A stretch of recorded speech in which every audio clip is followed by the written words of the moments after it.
Senhoras e senhores, passamos agora para o painel internacional com o tema A Nova Geopolítica do Mundo, os novos desafios da União Europeia, para onde caminha a administração no Brasil, da crise à retomada.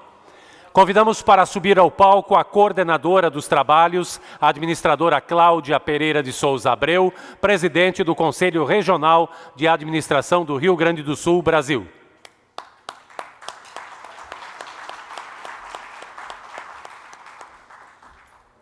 E convidamos neste momento para subir ao palco o nosso ilustre painelista de Portugal, Domingos Fernandes. Domingos Fernandes é graduado em Educação pela Universidade de Lisboa, doutorado em Educação pela Texas College of Education, mestrado em Educação Matemática pela Boston University, licenciado em Matemática e bacharel em Matemática pela Faculdade de Ciências da Universidade de Lisboa. É professor catedrático no Instituto de Educação da Universidade de Lisboa e coordenador dos cursos de pós-graduação no domínio da avaliação em educação. Coordenador do Grupo de Investigação em Avaliação Educacional do Instituto de Educação da Universidade de Lisboa e investigador da Unidade de Investigação e Desenvolvimento em Educação e Formação da Universidade de Lisboa. Também convidamos a subir ao palco o nosso ilustre painelista do Brasil, administrador César Redel.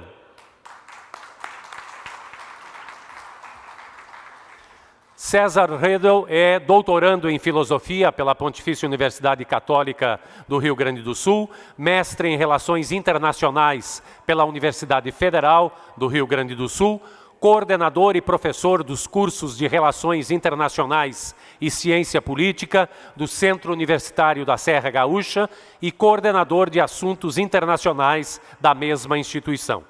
Consultor na área de política internacional, certificado pela International Academy of Leadership, Gummersbach, Alemanha, colaborador do projeto Doing Business do Banco Mundial para a facilitação do comércio internacional, foi sênior de Relações Internacionais da American Chamber of Commerce for Brasil, Porto Alegre, ministra cursos e palestras sobre relações internacionais e política e é regularmente consultado pela mídia sobre diversos assuntos.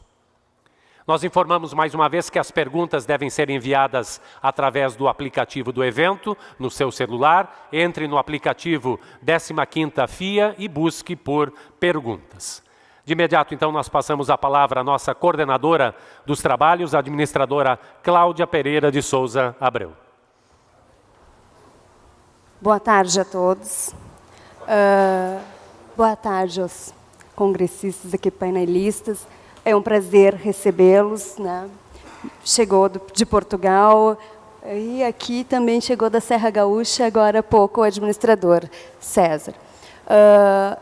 Este painel é de fundamental importância, tanto quanto os demais, mas este é o mais abrangente, é o que nós estamos vinculando todas as outras áreas que nós falamos dentro do Congresso, que tem o tema central, a retomada do desenvolvimento e os novos desafios. A questão da geopolítica, a questão da nossa inserção no Brasil, da ciência da administração, qual a sua contribuição para esse desenvolvimento. Então, nós vamos começar com o professor Domingos, que vai fazer a sua explanação, e depois passamos para o César. Passo, então.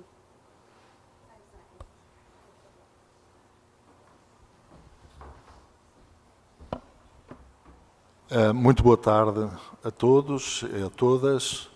Queria começar, naturalmente, por agradecer este gentil e honroso convite que me foi dirigido para participar neste prestigiado fórum. E foi um desafio para mim, uma vez que a minha especialidade académica é a avaliação, e muito particularmente a avaliação de políticas públicas, a avaliação institucional, e também a avaliação externa, os sistemas de avaliação externa, e, portanto, é um desafio no sentido de que, como cidadão europeu, eu tenho naturalmente uma leitura sobre o que se passa na Europa e o que se passa em Portugal, naturalmente, mas não é a minha especialidade académica. E isso mesmo eu fiz sentir às pessoas que tiveram a gentileza de me convidar, mas foi considerado que poderia dar um contributo útil e é isso que eu espero poder fazer. É um grande prazer estar no Brasil, é um grande prazer estar em Gramado, no Rio Grande do Sul, onde já estive anteriormente, e eu, no fundo, pretendo fazer uma reflexão que parte naturalmente de desafios que não são, se pensarmos bem, não são específicos da Europa. Há muitos desafios que têm a ver com todo o mundo. Um deles é interrogarmos-nos, por exemplo, se é neste tipo de mundo que nós queremos continuar a viver. Se é neste tipo de organizações, com este tipo de organizações, com este tipo de universidades, com este tipo de formas de estarmos na sociedade e contribuirmos para o seu desenvolvimento, que queremos continuar. Naturalmente que há muitas coisas excelentes que os seres humanos foram capazes de realizar ao longo da sua história, mas há com certeza motivos para nos interrogarmos acerca de coisas tão simples, entre aspas, simples, ironicamente dizendo, como a formação e a educação das pessoas, como a participação das pessoas na vida das organizações, como a participação das organizações no desenvolvimento social, económico e político, por que não dizê-lo, das próprias sociedades. Portanto, há interrogações que nós fazemos acerca de coisas tão simples como porque é que, e agora vou falar de exemplos do meu país, alguém recebe da aposentadoria 250 mil euros por mês e porque é que alguém, seu concidadão, recebe 200 euros por mês. Será este o mundo que nós queremos? Será este o mundo que nós pretendemos construir e consolidar, ou pretendemos um mundo que seja um pouco diferente, no sentido de sermos mais solidários com as pessoas, com os nossos semelhantes, no sentido de proporcionarmos uma educação mais igual, melhores oportunidades de educação e de formação para todos? Será isto que nós queremos ou não? E, portanto, há aqui um conjunto de desafios, que eu poderia falar neles durante toda a tarde, naturalmente, que são comuns a todo o mundo, que devem interrogar-nos e que nos devem fazer refletir acerca da construção deste mesmo mundo. E, portanto, eu diria que não sei mexer nisto. Parece que sei. Eu diria que vou procurar ser breve, porque naturalmente o tempo não permite muito desenvolvimento, mas eu queria, no essencial, abordar aqueles 4 pontos depois da introdução. Falar naquilo que eu designei como desafios, digamos, mais urgentes da Europa, ou da União Europeia, se quisermos, desafios que eu considero ou considerei clássicos, que existem desde os primórdios da construção da União Europeia, e depois retirar daí algumas consequências. Portanto, retirar daí consequências, sobretudo, ao nível da educação e da formação das pessoas. E de todas as pessoas, mas muito particularmente dos estudantes universitários, dos estudantes do ensino superior, incluindo naturalmente aqueles que irão ser futuros administradores. Depois fiz as coisas um pouco ao contrário.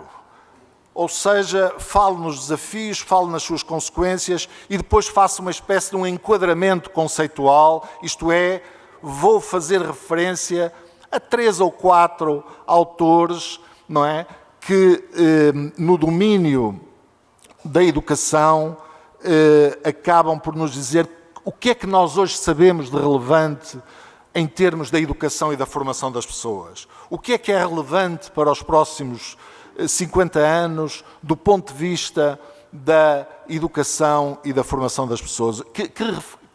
Que instituições, ou o que é que as instituições, melhor dito, poderão ou deverão fazer no sentido de assegurarmos uma educação de qualidade para todos aqueles que necessitam dela, não é? Que são todos os cidadãos.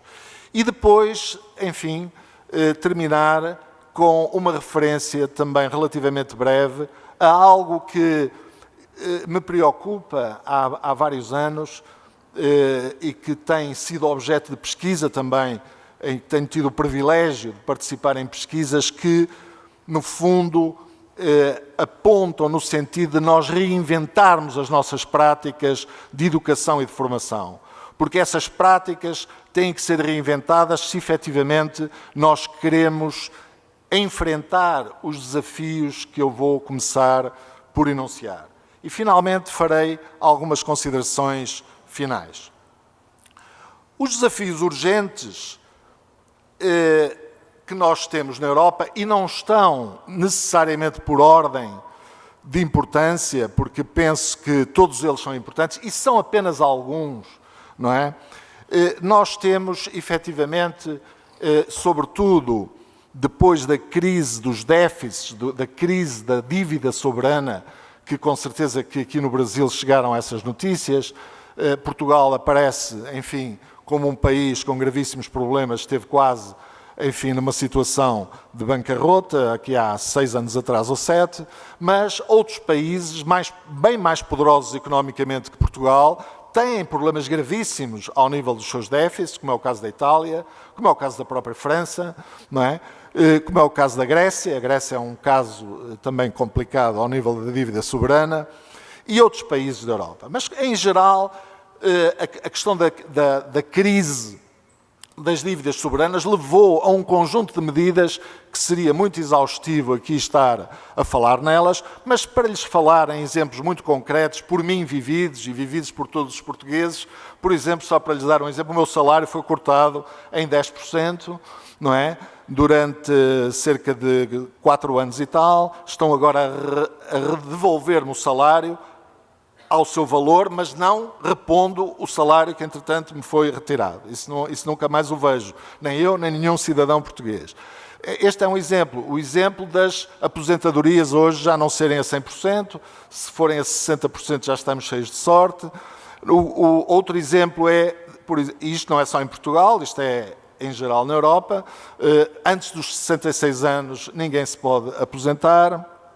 Portanto, isto foram algumas das consequências do problema dos chamados déficits e da dívida soberana dos países. É evidente que esta abordagem foi uma abordagem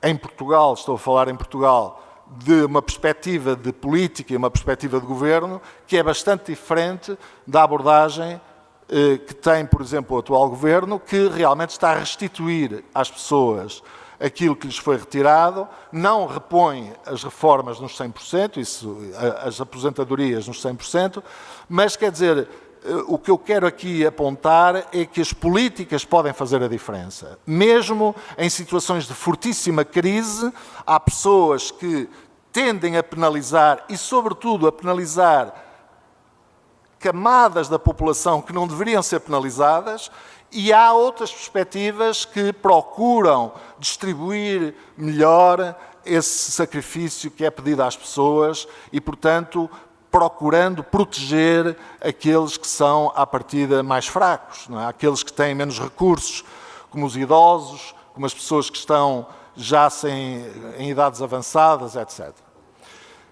Bom, o problema das dívidas levou a um desemprego que cresceu muito na Europa a partir de 2007, particularmente, e que atingiu o auge de 2011, 2012, e, portanto, isso levou a milhões e milhões de pessoas no desemprego, e, portanto, um dos desafios que nós temos na Europa, na União Europeia, é precisamente a criação do emprego.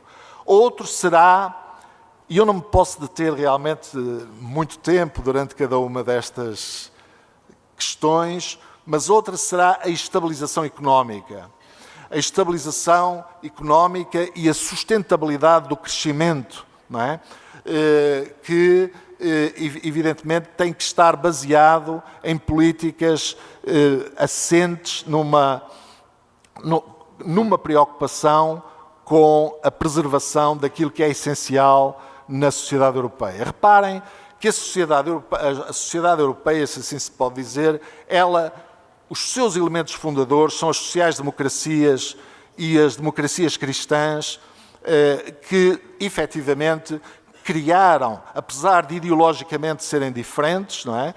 Talvez uma mais conservadora, as democracias cristãs, outra talvez mais centro-esquerda ou à esquerda mesmo, mas convergiam. Essas perspectivas convergiram sempre através de grandes estadistas que a Europa teve, não é? E que continua a ter, mas talvez, enfim, não encontremos grandes nomes como Helmut Schmidt e como outros, Olof Palme e muitos outros estadistas que a Europa teve ao longo dos anos.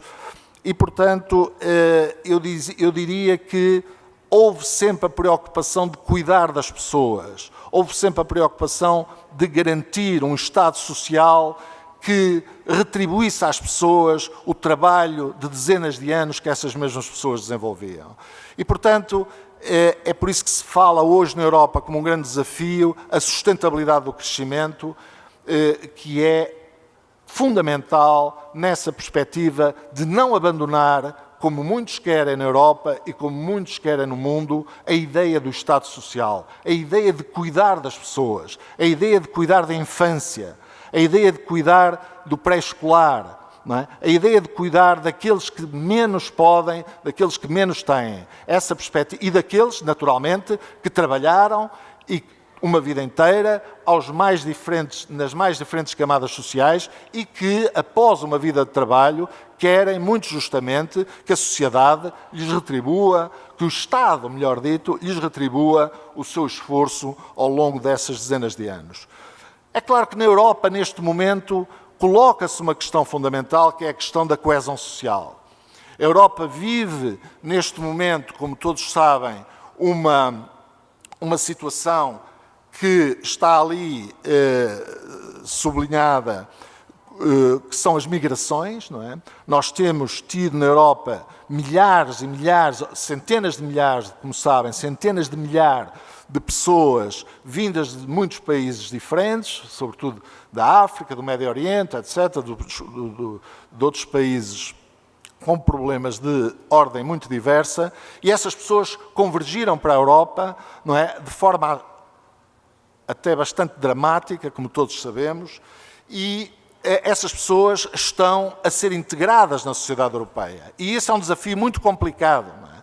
É um desafio muito complicado com que a Europa tem que se debater, porque temos que educar as crianças, filhas dessas pessoas e os filhos dessas pessoas, temos que os integrar na sociedade, temos que criar emprego para essas pessoas, temos que ter emprego, porque nós não as podemos pôr de lá para fora. Elas têm que ser integradas na Europa e, do meu ponto de vista, muito bem. Mas é evidente que nem toda a gente está de acordo com isto. Para muitas pessoas, mesmo na Europa, casos como a Hungria, por exemplo, que constrói muros à volta e que não quer lá ninguém e que tem perspectivas bastante diferentes em relação ao que deve ser o desenvolvimento da Europa. E depois, portanto, há aqui que articular uma resposta coordenada e sustentável a esse fenómeno social de grande gravidade, mas também de grande esperança, do meu ponto de vista, que são as migrações na Europa. E depois temos também um problema que muitas pessoas associam ao anterior, que é, digamos, o extremismo violento. Como sabem, a Europa está hoje debaixo de uma ameaça permanente, não é? De extremismo, que tem causado muitas mortes e que causa insegurança, ou procura causar insegurança, apesar de os europeus, tanto quanto eu percebo, continuarem a fazer exatamente as suas vidas, porque isso é uma forma também de mostrarmos que temos a nossa forma de viver e que queremos preservá-la e que queremos aprofundar a democracia e que queremos viver em democracia e que queremos viver em liberdade e que prezamos a igualdade de oportunidades e, portanto, nenhuma tirania, no ponto de vista de muitos europeus, de muitos pensadores europeus, há de vencer essa batalha com a sociedade ou com a sociedade europeia. É claro que os desafios mais clássicos, como eu resolvi chamar-lhes, são desafios que se mantêm, embora nós estejamos a progredir em muitos deles de forma muito sensível. Portanto, porque reparem, a Europa, ao contrário de países federados, como é o caso do Brasil, como é o caso dos Estados Unidos, no Brasil, nos Estados Unidos, a língua é a mesma para todas as pessoas, não é? Na Europa não é?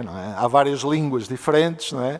Há várias tradições e culturas diferentes de raiz, o Estado, da organização do Estado, etc. Quer dizer, portanto, há ali um conjunto de dificuldades, não é? Que não são fáceis de harmonizar. Eu diria que o desafio europeu é, de facto, a resolução de um problema de grande complexidade. E é por isso que eu também defendo que a resolução de problemas nas instituições de educação e de formação como uma das nossas prioridades. Essa capacidade transversal de resolver problemas é fundamental, não é? Não só na nossa vida pessoal, como eu digo aos meus alunos na universidade quase todos os dias, porque eles ficam muito admirados quando eu digo na minha vida pessoal, sim, na tua vida pessoal, mas também na nossa vida como funcionários de uma empresa, como funcionários do Estado e como cidadãos ativos, cidadãos participantes, não é? E, portanto, isto que se passa na Europa em termos da integração política e da integração económica é, de facto, a resolução de um problema muitíssimo complexo que, como imaginam, vai demorar muitos anos. Porque as tradições são diferentes, apesar de já haver muita legislação, não é? Que está transcrita nos países membros da União Europeia e que hoje rege da mesma forma um cidadão em França e um cidadão em Portugal. Mas, ao mesmo tempo, reparem, o equilíbrio é difícil porque nenhum país, naturalmente, abdica da sua própria identidade. Mas o que é facto é que tem que abdicar de muitas coisas a que estava habituado para se integrar verdadeiramente, do ponto de vista económico, do ponto de vista político, numa Europa que quer falar a uma só voz. E pôr a Europa a falar a uma só voz não é fácil, não é? Mesmo nos Estados Unidos, mesmo no Brasil, isso também não é fácil, não é? E são países federados, e são países que têm os seus Estados, têm as coisas organizadas de uma forma mais favorável, digamos, do que a Europa tem neste momento. Uma das questões que a mim, academicamente, me desafia o pensamento é a integração das políticas de educação e formação. Portanto, a Europa tem dado passos significativos no sentido de integrar as políticas no domínio da educação e da formação das pessoas. E isso tem sido feito através de um conjunto de medidas que eu vou referir a seguir, algumas delas também muito brevemente. Um outro aspecto que nós temos que cuidar na Europa é o da mobilidade das pessoas. E isso é um bem muito importante para os europeus, para todos os europeus. A mobilidade, ou seja, o cidadão que está em França e quer ser profissional em Portugal ou em Itália, fazê-lo sem qualquer problema. Um engenheiro em França ser reconhecido exatamente como tal em Inglaterra, que agora está no Brexit, que também é um desafio importante, mas a Escócia não quer, não sei se sabem disso. Portanto, as coisas não são propriamente fáceis, mas a ideia da mobilidade de estudantes, da mobilidade de docentes, de pesquisadores, isso é algo que está a acontecer. É algo que está a acontecer e é talvez Há um programa que já provavelmente ouviram falar, que é o programa Erasmus, que tem a ver com a possibilidade de estudantes universitários do ensino superior poderem estudar durante um período de tempo noutro país. Por exemplo, eu este semestre tenho 2 alunas austríacas, o semestre passado tive 3 alunas de Espanha e 2 italianas, já tive da Croácia, enfim, já tive alunos um pouco por de todos os países da União Europeia e, portanto, esse programa Erasmus tem suscitado oportunidades aos jovens absolutamente extraordinárias, ao ponto de, reparem, grande parte dos estudantes portugueses que passaram por Erasmus hoje trabalham em empresas internacionais, hoje trabalham noutros países. E quando lhes há programas lá muito frequentes em Portugal sobre isso, e quando lhe pergunta porquê é que você está em Itália, porquê é que você está no México, porquê é que você está no Brasil? Bom, eu estou no Brasil porque eu tive uma primeira experiência de saída do país em Itália, depois lá conheci uma empresa brasileira e tal, e depois fui para o Brasil trabalhar e tal. Portanto, isto é absolutamente comum. Portanto, é um programa que, reparem, que até extravasa, digamos, nos seus efeitos, as próprias fronteiras da Europa. Depois há um grande desafio, e esse é um desafio que eu considero ideológico.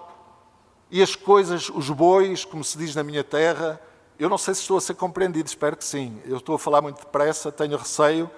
Agora é que me lembrei que não estou em Portugal, não é? Estou a falar português, mas se por acaso não estiver a falar muito depressa, façam um sinalzinho que eu... Mas é um desafio ideológico. E em Portugal, na minha terra, diz-se que os bois têm que ser chamados pelos seus nomes. E o desafio da inclusão, da equidade e da igualdade é um desafio ideológico. É um desafio que tem a ver com as concepções políticas que nós temos, com a concepção de sociedade que nós temos e o que é que queremos para o futuro. Não é? Vamos deixar os migrantes em guetos? Vamos deixar as pessoas em guetos? Ou vamos integrá-los nas escolas como todos os outros meninos e meninas? É este o desafio que se coloca em Portugal. E não é fácil. Não é fácil, porque as pessoas não reagem bem. Não reagem bem os professores, não reagem bem os diretores, não reagem bem os pais. Portanto, reparem que isto não é nada fácil. Integrar os meninos sírios que chegam da Síria em turmas de meninos portugueses, às vezes levanta problemas. Mas às vezes é um enriquecimento extraordinário.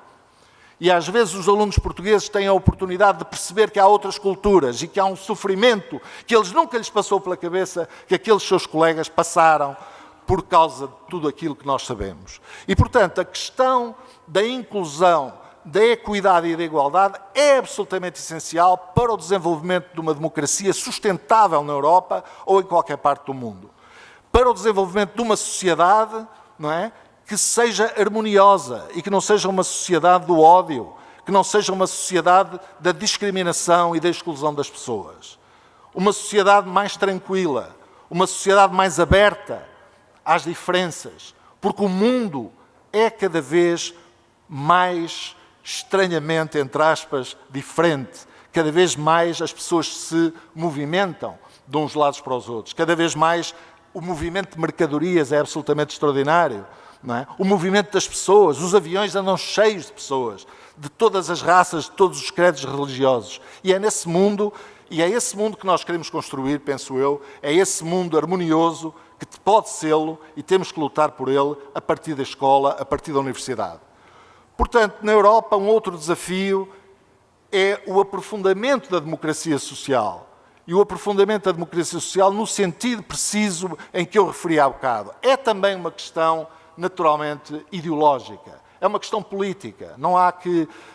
as pessoas dizem, eu não sou político, eu não me meto na política. Não, nós somos políticos. O que eu estou a fazer aqui é naturalmente baseado no conhecimento, mas é também uma atitude política. Eu podia falar de uma maneira completamente diferente, não é? Como é óbvio, não é? E, portanto, há pessoas que aceitarão e há pessoas que não aceitarão. Eu percebo isso perfeitamente. E há pessoas que ficam na dúvida, não é? Portanto, temos que encarar as coisas um pouco neste sentido. Agora vejamos algumas consequências no domínio da educação e da formação.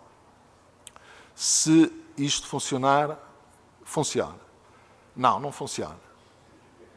Para trás, será que isto vai para trás? Eu agora... E agora?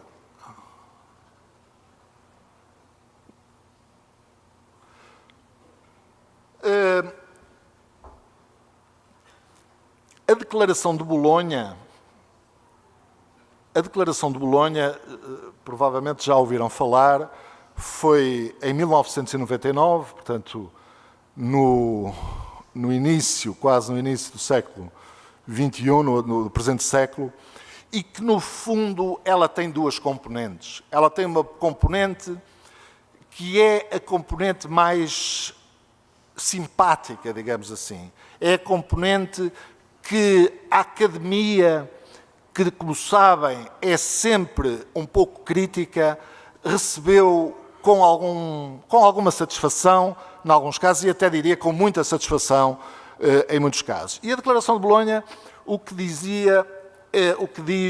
no fundo, é que nós temos que ter um sistema europeu de ensino superior que seja equiparável, precisamente para facilitar a mobilidade, precisamente para contribuir para a sustentabilidade, para contribuir para tudo aquilo que eu acabei de enunciar atrás. A Declaração de Bolonha veio trazer uma agenda pedagógica, vamos dizer de outra maneira, a Declaração de Bolonha veio fazer um grande desafio ao ensino superior. Veio dizer ao ensino superior: ensino superior, estás sentado à lareira há tempo demais. Vê lá se te levantas da lareira e se começas a fazer coisas que sejam mais consistentes com a sociedade que te rodeia. Ou seja, dizendo de uma forma talvez mais simples, acorda a universidade, acorda a ensino superior. Porquê? Porque o ensino superior tem que se abrir mais à sociedade. O ensino superior tem que estar mais entrosado com o mercado de trabalho. Porque o ensino superior tem que colocar a aprendizagem e o desenvolvimento de competências em primeiro plano. Tem que colocar as tecnologias ao serviço da educação e da formação das pessoas.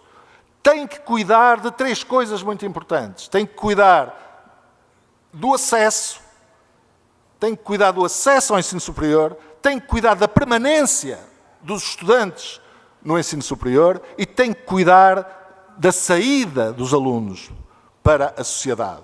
Isto é, no sentido de prepará-los para a vida ativa, como nós costumamos dizer, no sentido de os integrar numa sociedade, mas integrá-los como seres criativos, como seres produtivos e criativos e como seres críticos e capazes de desenvolver uma cidadania ativa.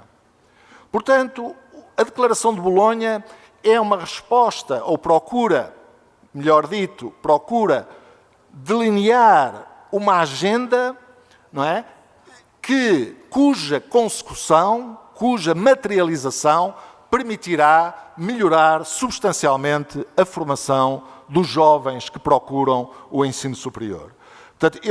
Portanto, criaram-se vários mecanismos, nomeadamente uma coisa chamada ECTS, que é o Educational Credit Transfer Systems, que é o facto de os meninos, os jovens e as jovens que fazem o Erasmus, comigo, por exemplo, estas duas austríacas que estão este semestre comigo, a disciplina que elas fazem comigo é creditada na Áustria, na universidade onde elas estão a estudar, na Áustria. E muitas outras, naturalmente, medidas. E uma das medidas que naturalmente surgiu foi a necessidade de voltarmos a dar à pedagogia o valor que ela teve nos primórdios da escola ativa, da escola nova, nos anos 50 e dos anos 60. A pedagogia como forma, não é, de melhorar substancialmente a relação com os estudantes, de melhorar substancialmente a interação social, de estabelecer mecanismos, não é, que permitam que os alunos aprendam mais, mas sobretudo que aprendam melhor, no sentido de desenvolverem um conjunto de competências e de saberes. A perspectiva da aprendizagem ao longo da vida é outra consequência daqueles desafios. Ou seja, hoje os sistemas educativos têm que ser equacionados pensando na educação de infância ou na educação pré-escolar, como se diz muito na Europa, e dos cuidados à primeira infância, ou dos cuidados à infância, ou seja, antes da educação pré-escolar, antes dos 3 anos, não é? Isso está a ser alargado cada vez mais em toda a Europa, não é? De forma muito significativa. É uma das consequências dos desafios, porque se considera que uma educação pré-escolar vai fazer uma diferença substantiva naquilo que vai ser o percurso académico daquelas crianças que depois vão ingressar nas séries iniciais, ensino médio e por aí fora. Portanto, nós temos que contar com essa parte, temos que contar com um ensino básico, um ensino médio da mais elevada qualidade, e não podemos, temos que nivelar por cima e não por baixo. Quer dizer, nós temos que fazer um esforço para que a qualidade da educação para todos os níveis seja nivelada por cima e não nivelada por baixo. Não é? Portanto, e depois termos sistemas de ensino profissional e de ensino médio mais orientado para o prosseguimento de estudos, mas todos estes sistemas devem ser permeáveis, devem ser flexíveis, ou seja, deve haver a possibilidade de os alunos mudarem de uns percursos para os outros sem grandes danos no seu percurso académico. Isto já está a ser feito em muitos países europeus, da União Europeia, nomeadamente em Portugal. Em Portugal já não é muito complicado estar, para já, todos os alunos que estão no ensino profissional têm acesso ao ensino superior. Portanto, não há becos sem saída. Nós, nos sistemas educativos modernos, o grande desafio que se coloca é não haver becos sem saída. Depois, uma questão muito importante, que é a promoção de competências sociais e de competências cívicas. Nós temos que formar cidadãos para a tolerância, formar cidadãos para a participação na sociedade e no desenvolvimento da sociedade. E a escola, naturalmente, não faz isso sozinha, mas tem um papel a desempenhar. A escola, seja a educação, seja pré-escolar, seja séries iniciais, seja a universidade, seja uma escola profissional, tem que cuidar desta parte do ser, do aprender a ser, do aprender a estar com os outros, do aprender a respeitar os outros, não é? Que são questões que têm sido tratadas com algum desleixo por parte de muitos sistemas educativos.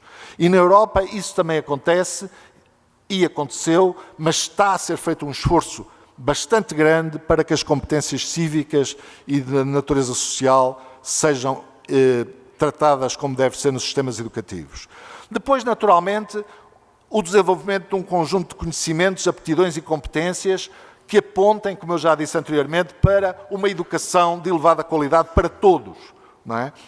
E a relevância da inovação pedagógica, que já fiz referência anteriormente, e programas de combate ao abandono escolar precoce. Nós ainda temos na Europa, se a memória não me falha, nos jovens de 18 a 24 anos, temos cerca de 20% cuja escolaridade não vai além dos 15 anos de idade, ou seja, não vai além de 9 anos de escolaridade. E isto não pode ser. Isto não pode ser numa Europa que se quer sustentável, numa Europa que se quer competitiva. Nós não nos podemos dar ao luxo de ter esse número de de cidadãos que não foi além do 9º ano de escolaridade.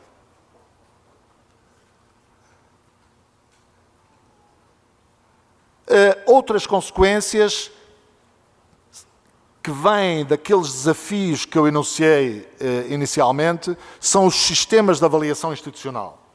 Muito obrigado. Os sistemas de avaliação institucional, o reconhecimento dos diplomas, a que já fiz referência também. Portanto, um diploma que é obtido num determinado país é automaticamente reconhecido noutro país. A educação pré-escolar, que também já falei anteriormente. A formação profissionalmente qualificante. Portanto, reparem que estão ali aqueles 3 eixos que eu referi anteriormente: a educação pré-escolar, a formação profissionalmente qualificante, o ensino superior e acrescenta-se a educação e a formação de adultos. Estas são consequências que eu poderia estar aqui várias horas a falar sobre elas, mas eu tenho uns breves minutos e, portanto, vou andar para a frente. Queria só enquadrar conceptualmente aquilo que estamos aqui a dizer.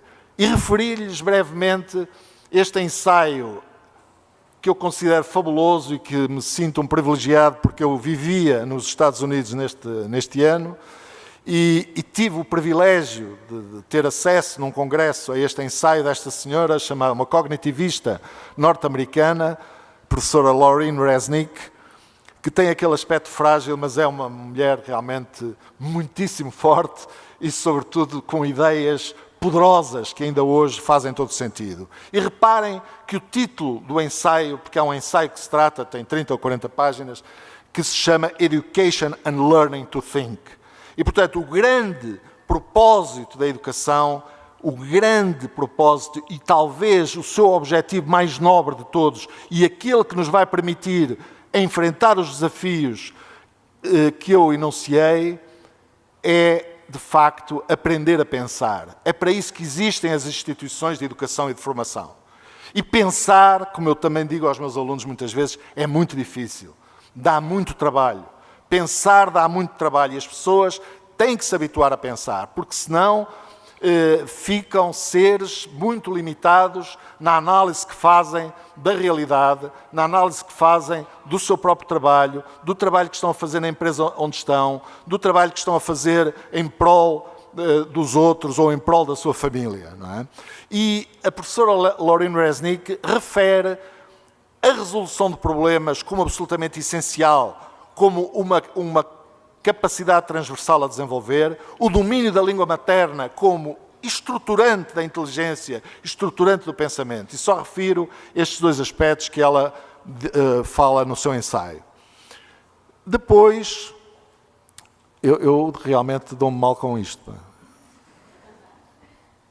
Pronto, isto agora acabou. Eu não sei como é que isto...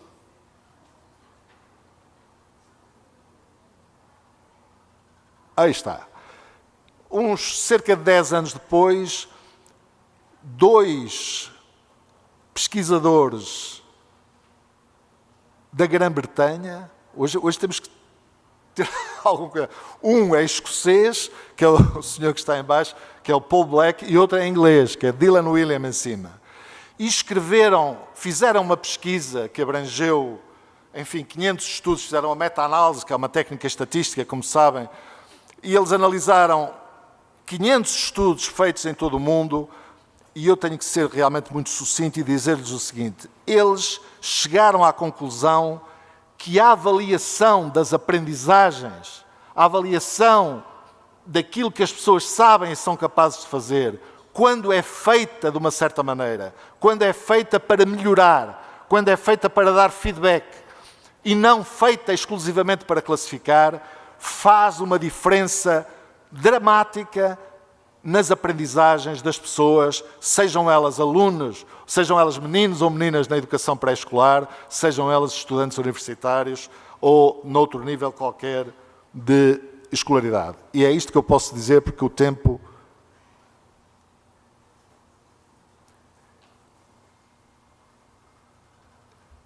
Este pesquisador e mais uma senhora que eu não consigo arranjar a fotografia dela na internet, que é a Nancy Falshikoff, que está ali, é uma autora do outro livro.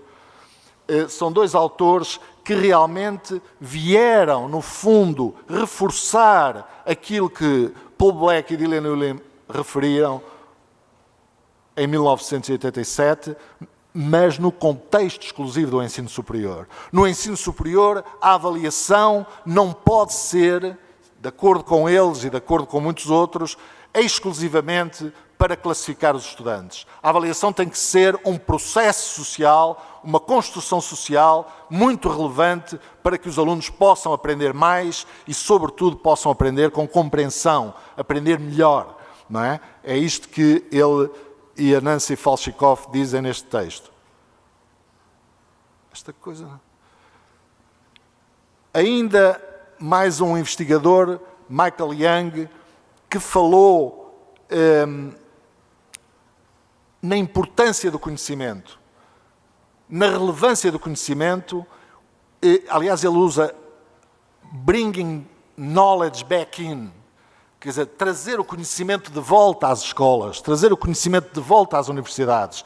enfatizar o conhecimento, mas, ao mesmo tempo, não esquecendo que há um conjunto de processos que podem ser desenvolvidos, nomeadamente processos de resolução de problemas, processos de comunicação e outros que estão ali enunciados. Os slides depois ficarão disponíveis. Eu tenho mesmo que avançar, estou preocupado com os 10 minutos que me foram há bocado ditos.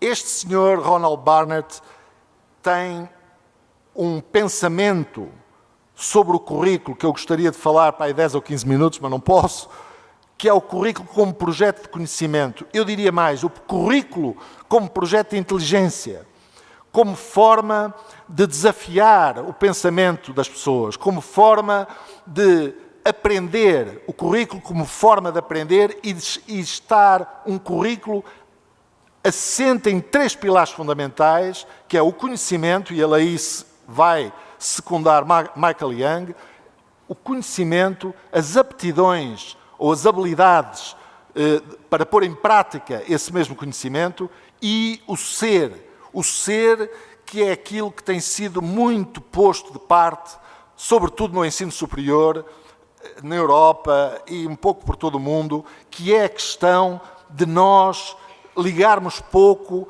à formação de uma pessoa que tenha características diferentes de um crápula social. Ou seja, falando de uma outra forma, nós não podemos formar médicos que não olham para a nossa cara quando nós estamos fragilizados. Nem podemos formar enfermeiros que não ligam importância nenhuma se eu não consigo comer sozinho, não é? Quando estou num hospital. Nós temos que formar pessoas de um outro nível.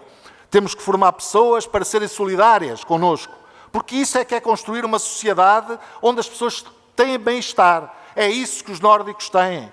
Das pessoas que se consideram elas próprias das mais felizes do mundo, nos inquéritos que existem, os noruegueses, os dinamarqueses, os suecos nem tanto, mas os noruegueses são... É isso que acontece nesses países mais desenvolvidos. E para dar o exemplo dos países que na Europa são o nosso farol, digamos assim. Eu vou avançar. Eu queria passar isto, mas realmente estou com dificuldades. É aqui que eu quero. Portanto, a reinvenção das práticas, e isto vai a caminho do fim, levanta-nos vários desafios em termos da formação das pessoas.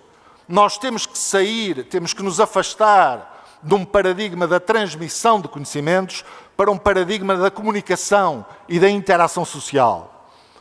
Temos que ter os alunos mais ativos e mais autónomos a conversar. Esta coisa, eu realmente não sei o que é que se passa comigo. Comigo ou com isto, não sei. Ou com o meu dedo. Não. Aqui na...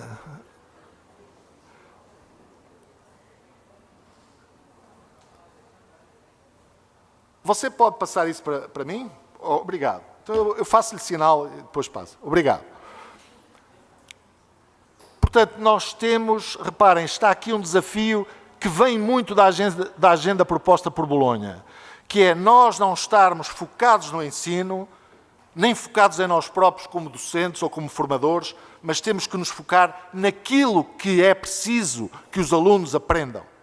Naquilo que são os estudantes, ou seja, o estudante, de acordo com essa agenda, passa a estar no centro do processo e não o professor. Ou seja, eu quando vou para a universidade ou quando vou para a escola média, não vou dizer hoje o que é que eu vou ensinar, mas não, o que é que hoje os alunos vão aprender. É um bocadinho diferente. Podem julgar que é uma troca de palavras, mas isto tem um significado realmente que nos faz pensar. Agora funciona. A questão que eu já referi de concentrarmos mais a avaliação, no sentido da avaliação ser um processo que nos ajuda a aprender e não ser exclusivamente um processo para classificar os alunos. Isto daria-me pano para muitas mangas, mas só posso ficar por aqui. A relevância da fala dos docentes, que é sempre importante, mas tem que ter conta, peso e medida, e caminharmos mais para a relevância do trabalho autónomo dos estudantes. Reparem que na sequência de Bolonha está consignado nos currículos o número de horas que os alunos têm de trabalho autónomo. E o número de horas que se chama de presenciais, que que são sempre muito menores do que, por exemplo, o número de horas presenciais pode ser 45 e o número de horas de trabalho autónomo tem que ser 150, normalmente é 3 vezes mais. E eles têm que desenvolver projetos e têm, lá está, para caminhar para a autonomia, para o trabalho autónomo. Tempo esgotado. Obrigado, minha querida. As tarefas que nós propomos aos alunos devem ser tarefas que integram a aprendizagem, o ensino e a avaliação. E não fazer tarefas em que eu estou a ensinar, depois tarefas para eles aprenderem e depois tarefas em que eu os vou avaliar. Estes 3 processos têm que estar cada vez mais integrados. Portanto, para finalizar, há aqui um conjunto de respostas do lado da educação e da formação que procuram, não é um conjunto de respostas, é um conjunto de ideias, um conjunto de práticas, não é, que procuram responder aos desafios e, portanto, precisamos de ensaiar novas lógicas de organização dos tempos, dos espaços e dos recursos existentes. Temos que insistir em tarefas que integrem os 3 processos de avaliação, de ensino e da aprendizagem, repensar o papel dos estudantes e dos docentes nos processos de formação e de educação,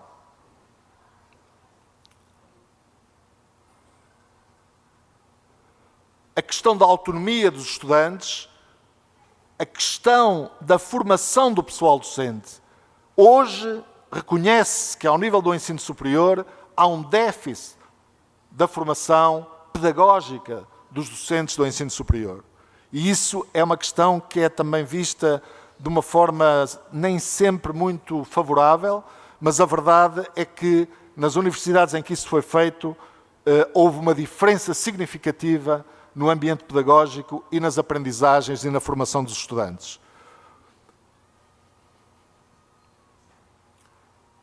Portanto, no fundo, nós temos que ter uma nova, inovadora visão do currículo, ou seja, daquilo que contribui de forma inquestionável para a formação e educação das pessoas.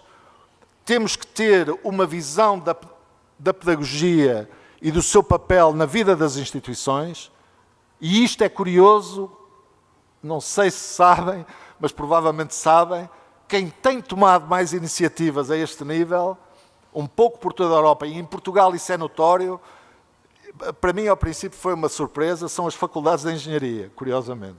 Eles estão a liderar um pouco este processo de uma visão pedagógica da formação dos engenheiros. E depois uma produção teórica mais integrada e associada a uma diversidade de práticas.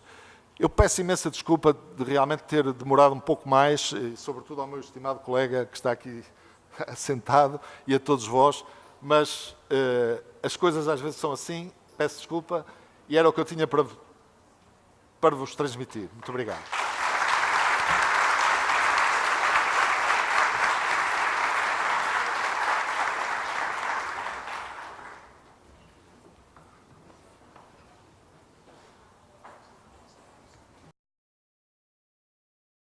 Então, agora, dando continuidade, o administrador César. Boa tarde a todos e a todas. Eu gostaria de cumprimentar a presidente do Conselho Regional de Administração, Cláudia Abreu, e ao cumprimentá-la, cumprimento todas as autoridades aqui presentes neste evento. Cumprimento também meus caros, estimados amigos administradores, conselheiros Carlos Gistrai, Fábio Tolfo Ribas e os meus colegas do Centro Universitário da Serra Gaúcha. Parabenizo a brilhante exposição do professor Minks, trouxe um panorama importantíssimo nos aspectos educacionais, que são, sem sombra de dúvida, relevantes para uma transformação que nós precisamos. A minha ideia inicial é trazer para os senhores e para as senhoras uma reflexão sobre um processo de revolução da figura do Estado Nacional, tal como nós o conhecemos, que nós estamos observando no fronte político. Portanto, a minha preleção vai mais no sentido da política, mas eu tenho a certeza de que ela traz uma reflexão importante para todos os senhores e senhoras, para todos nós, administradores. Esses dias eu fazia uma reflexão muito importante, né? Mas eu pergunto antes para todos vocês que estão aqui, quem aqui presente no nosso 15º Fórum Internacional de Administração já utilizou o Uber? Levante a mão.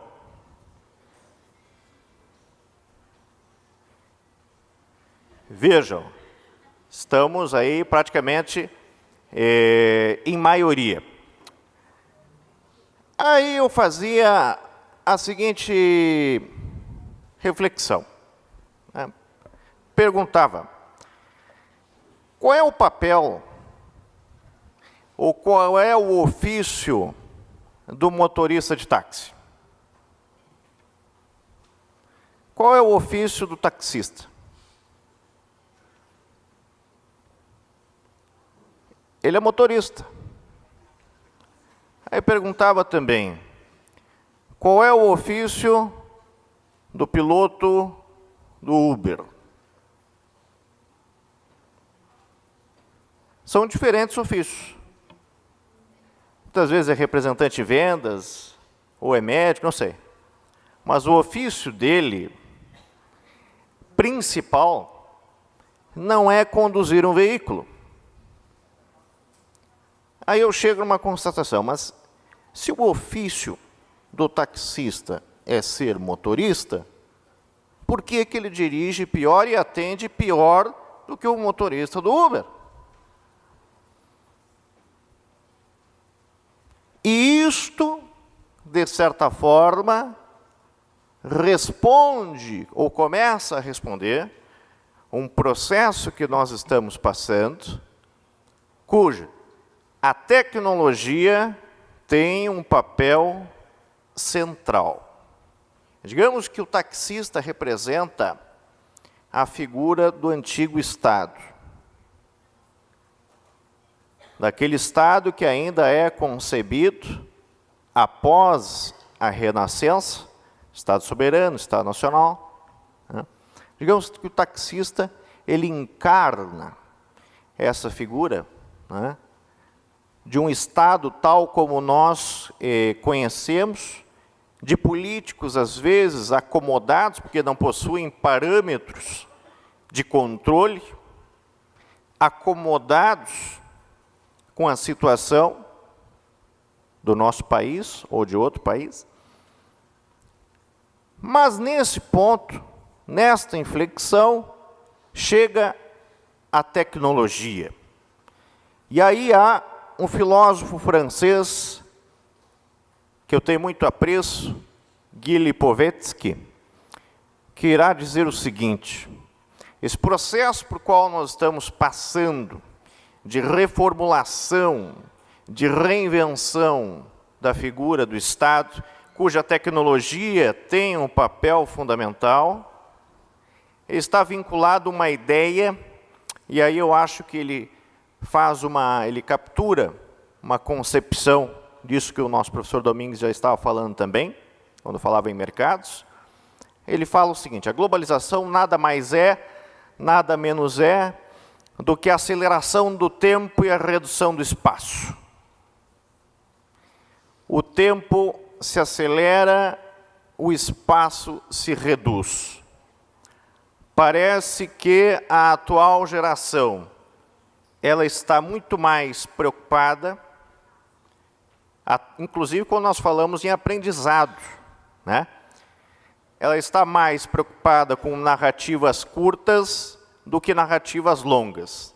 Narrativas longas não interessam mais, ler livros também não interessa mais, bastam ali 140 caracteres que o problema está resolvido.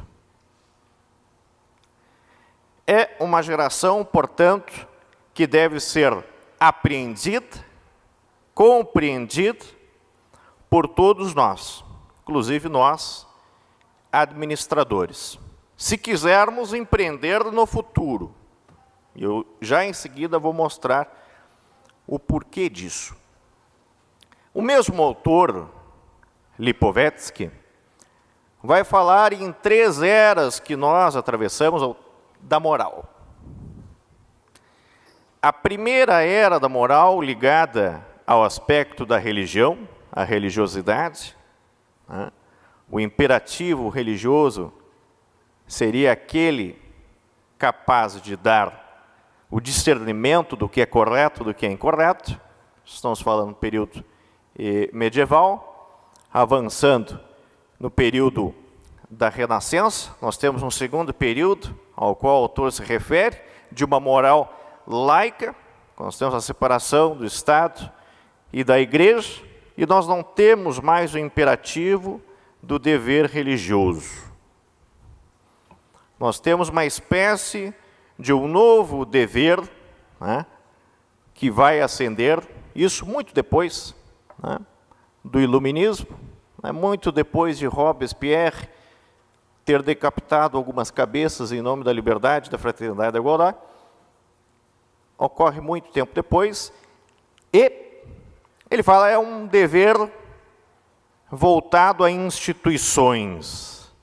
É um dever cívico que nós temos com alguma instituição. Aí quando o professor fala nas competências cívicas, me lembra muito essa questão, né?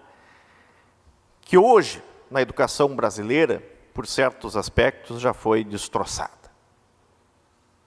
Aí entramos numa terceira fase da moral para esse autor, a fase pós-moralista, não pós-moral, né? Pós-moralista, né? Onde os indivíduos estão preocupados, senão com a sua felicidade, com os seus desejos. Nós temos aí um individualismo exacerbado, né? E nós temos o avanço desta nova geração, que eu acho que foi tema, inclusive, de discussão já aqui no fórum, que é a geração que muitas vezes nós nos deparamos também em sala de aula, né?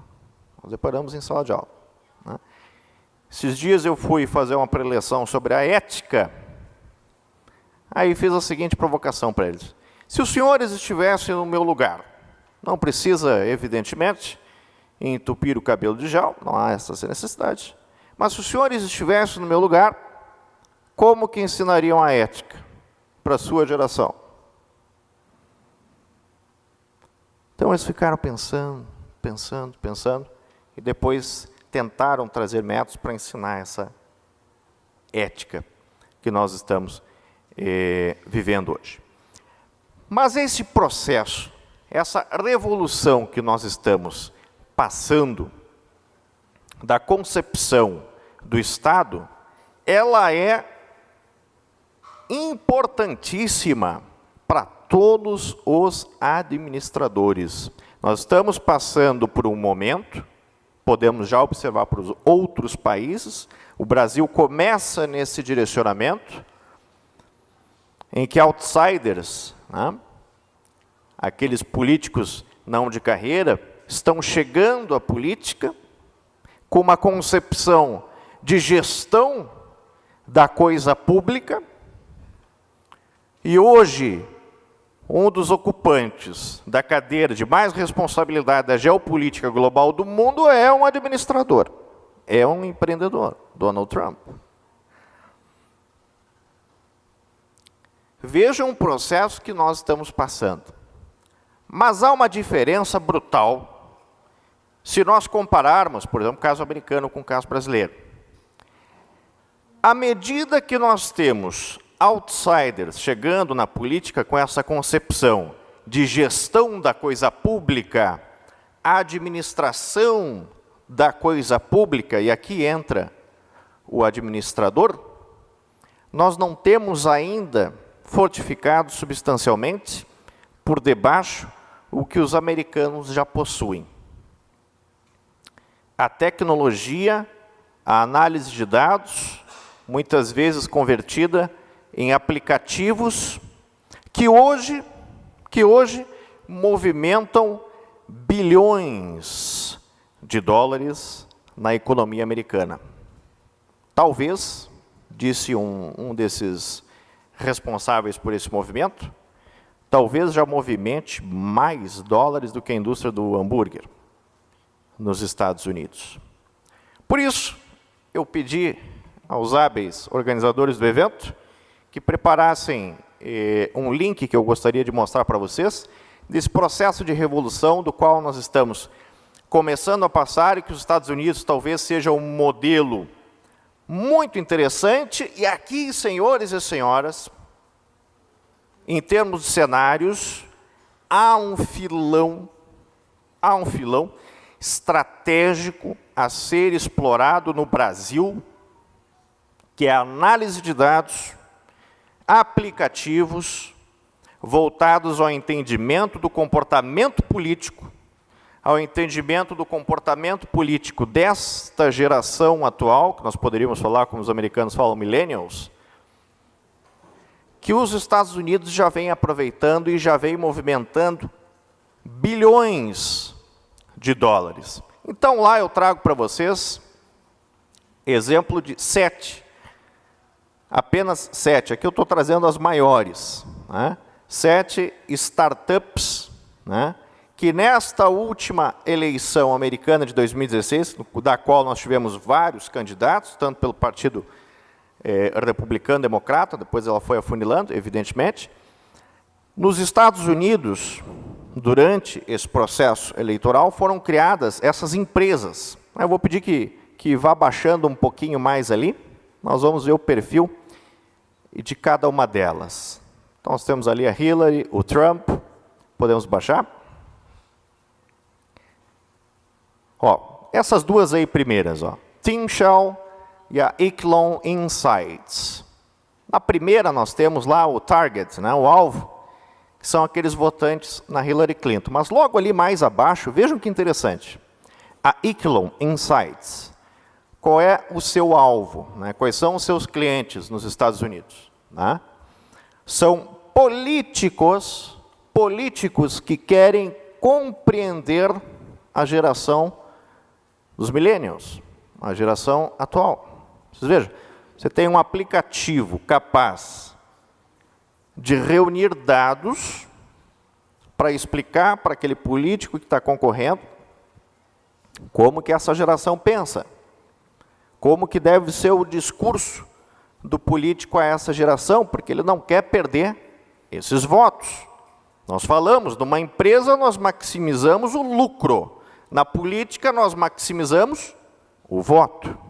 E essa fórmula existe, né, há muito tempo e os senhores sabem muito bem como funciona. Então, podemos baixar, vocês estão vendo um perfil, né, vocês vão ficar com esse link depois, estão vendo um perfil de cada uma dessas empresas, né?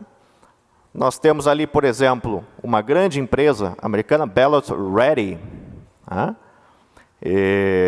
Também focado para esse público da idade aí mais ou menos de 18 anos. Estão vendo que essa é a primeira que aparece que não tem uma vinculação partidária, né? A primeira tinha uma vinculação com o Partido Democrata, a segunda o Partido Republicano, e essa não tem nenhuma vinculação partidária. Mas podemos baixar mais, vocês vão ver a que ponto nós estamos chegando nesse processo de revolução política. Nós temos lá Democracy Works, né, voltado para estudantes universitários, para a geração dos millennials. Votes, outra empresa também, voltada para usuários de smartphones. E hoje nós não temos isso aqui, por exemplo, no Brasil. Então vejam, eu estou apresentando para os senhores. Se os senhores hoje quiserem montar uma startup, eu topo montar essa startup com os senhores. Infelizmente não tenho dinheiro para investir, mas isso nós achamos, estamos aqui com o presidente do CRA, o CRA pode bancar essa startup, e nós abrimos ela e nos tornamos milionários.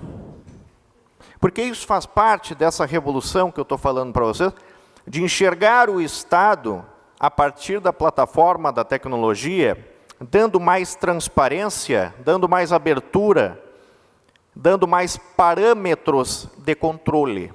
Então, vocês lembram quando eu falava lá do taxista com aquela mentalidade antiga, sem parâmetros de controle de mercado, no caso dos taxistas, né? Faziam a coisa de qualquer jeito, né? Se não gostasse do serviço, ele dava um chute na canela. Mas a coisa mudou muito de lá para cá, né? E as ferramentas tecnológicas, né, é que elas estão no alvo da atualidade, nessa reforma sutil que nós estamos passando do Estado. A diferença é que nos Estados Unidos a tecnologia já está muito bem desenvolvida. No Brasil, nós ainda temos muito o que desenvolver, e isso é um filão, é um cenário que eu apresento para todos vocês. Podemos baixar mais ali? Nós temos essa Agora, né? Buscando aí fazer uma referência à antiga Ágora, né? A política, a praça de participação política grega, também voltada aos millennials, a geração dos millennials. Podemos baixar mais? Ali, ó, Handstack. Né? E vejam que interessante esse último tópico, né, pessoal? Ele fala ali um Tinder para políticos. Ou seja, o jovem que ainda não encontrou o seu candidato ideal, a partir de algoritmos específicos, a partir de Big Data, a partir de programação, a partir de estatística, ele vai lá baixar essa espécie de Tinder da política, onde ele vai entrar no aplicativo e ali ele vai conseguir fazer um match com o político potencial, né? Aqui, se a gente pegar, digamos, a plataforma, né, não apenas dos presidenciáveis, mas de senadores ou deputados, imaginem a geração daqui à frente votando. Elas vão lá num aplicativo, elas já são desinteressadas, digamos assim, por política. Elas vão lá no aplicativo, o aplicativo resolve, com base no comportamento dela, com base no que ela pensa, com base no que ela acessa, com base onde ela navega, que tipo de político seria o político ideal para ela ter um match. Vejam a que ponto chegou já, nos Estados Unidos, esse processo de revolução tecnológica. Já chegou neste ponto. E nós ainda estamos começando a explorar essa grande imensidão de oportunidades que nós temos na tecnologia. Né? Porque parece que, né, ao mesmo passo que a tecnologia pode ser utilizada para motivos obtusos, ela pode ser utilizada para o bem. Né? E é por isso que eu começo falando, no caso brasileiro, trago o aspecto da tecnologia para ilustrar essa transformação da qual nós estamos passando, para mais adiante poder falar um pouquinho do momento que passa a União Europeia dentro desse contexto de revolução tácita, né, consubstancializada, principalmente pela tecnologia. Né? Então, sugiro que todos depois, com calma, acessem esse link e leiam os perfis. Essas são as 7 principais empresas, startups, abertas apenas naquele período eleitoral de 2016. Já lá na época, 2000 e pouquinhos, eles já estavam começando a desenvolver esses aplicativos voltados, né, para o entendimento desta geração nova, né, e para que essa geração nova também possa se fixar na política. Né? Quando nós entramos no caso da União Europeia, e poderíamos fazer um paralelo no tocante a esse aspecto da tecnologia, nós temos uma grande dificuldade que é imposta, evidentemente, a partir da crise de 2008. Né? A União Europeia, ela consegue criar uma união política formidável. Consegue criar uma união política formidável. Deixando de lado a união fiscal.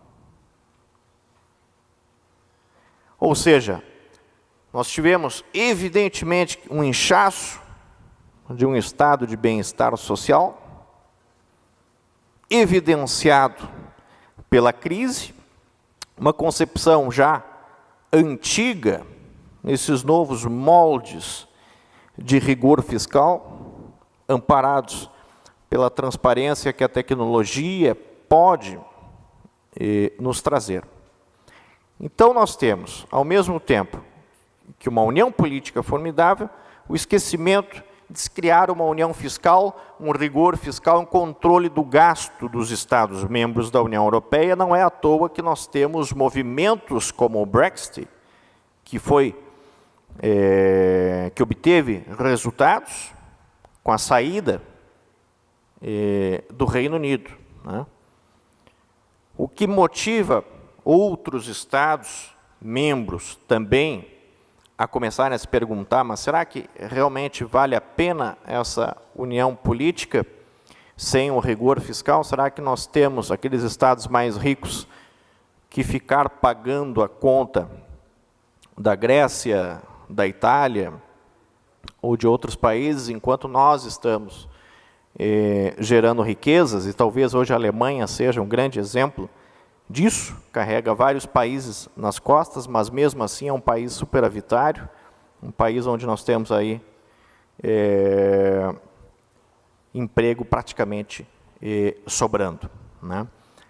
E se, talvez por estar o emprego praticamente sobrando, ser uma economia superavitária, talvez resida aí este aspecto da tolerância dos alemães com todas essas espécies de terrorismo que avançam sobre a União Europeia, né? Principalmente alguns países selecionados. Vamos pegar a Alemanha, vamos pegar a França, né? A Espanha mais recentemente, onde nós temos uma guerra assimétrica declarada, utilizando-se também da tecnologia. A grande inflexão da guerra assimétrica, o terrorismo, tal qual nós o entendemos, é o efeito surpresa. Jamais pensaríamos que iam jogar um avião em uma grande torre comercial nos Estados Unidos. Jamais.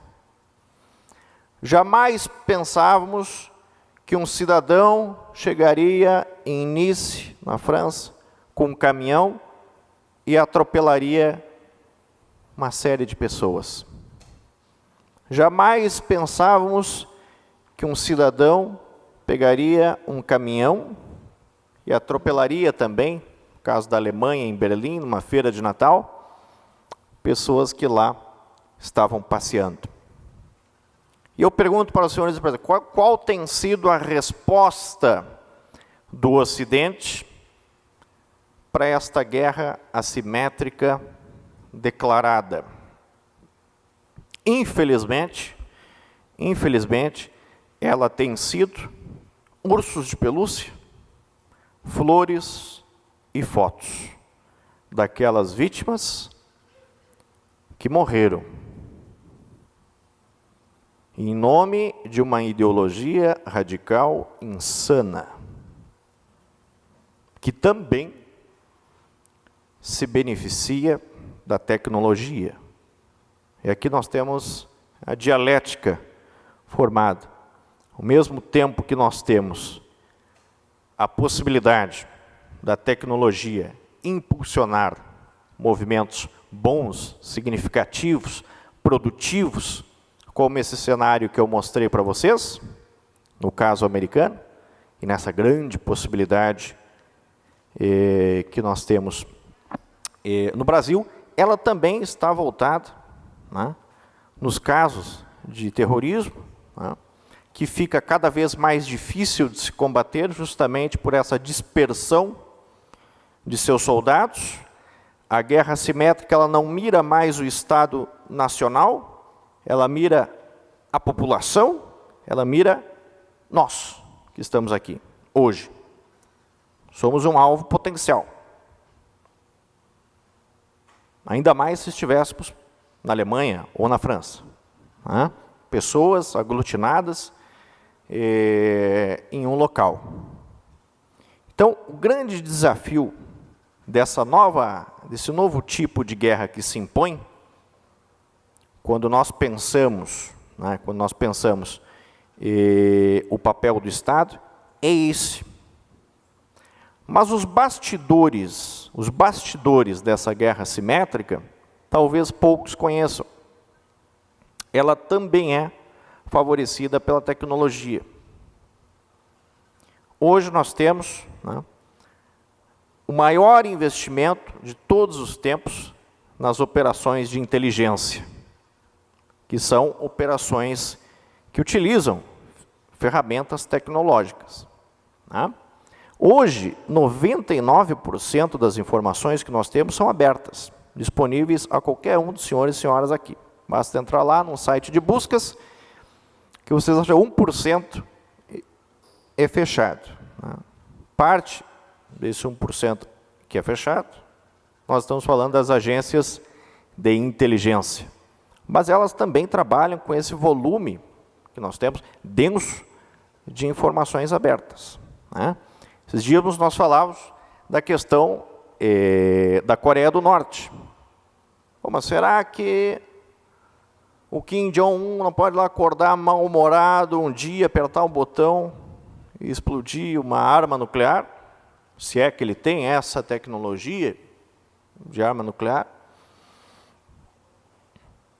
Aí nós temos também as operações de inteligência funcionando perfeitamente, no sentido de saber, né, ter um plano A, um plano B, um plano C, um plano D, para as possibilidades que podem derivar dessa questão, do mau humor de um líder norte-coreano.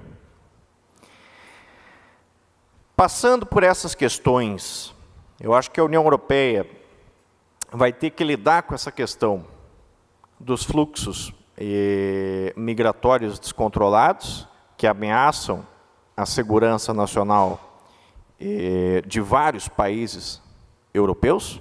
Né? Nós temos que identificar isso como uma ameaça. Né? As doutrinas militares, ao menos, encaram, né, quando nós falamos em guerra, esse tipo de ação que nós estamos vendo como uma ameaça. Não é verdade? Voltando agora para o Brasil, eu gostaria de finalizar com algumas considerações acerca da política, acerca do nosso país e um pouco acerca da tecnologia. Não se esgotou o tempo ainda. A primeira coisa que nós temos que nos questionar, e isso eu sempre falo em termos educacionais para os nossos alunos, é duvidar do conceito que nós temos de progresso. Será que, de fato, nós progredimos? Às vezes, parece que é automático nós olharmos para trás e falarmos o seguinte: nós evoluímos.